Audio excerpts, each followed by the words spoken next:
कोकण पदवीधर करता भाजपकडून निरंजन डावखरे इच्छुक आहेत, तर मनसेकडून कोकण पदवीधर करता अभिजित पानसेंच्या नावाची घोषणा करण्यात आली आहे। कोकण पदवीधरची जागा लढण्यावर भाजप ठाम आहे। मंत्री रवींद्र चव्हाण यांच्या बंगल्यावर ही बैठक पार पडली आहे।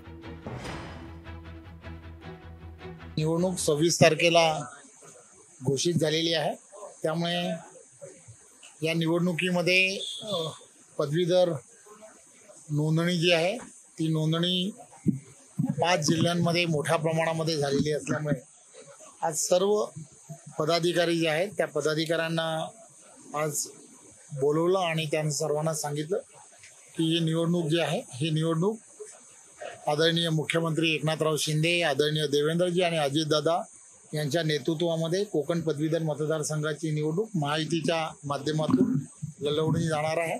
त्यामुळे पुन्हा एकदा महायुतीच्या सर्व कार्यकर्त्यांना एकत्र घेऊन आपण सर्वांनी त्या त्या ठिकाणचे असणारे पदवीधर या सगळ्यांपर्यंत पोहोचलं पाहिजे।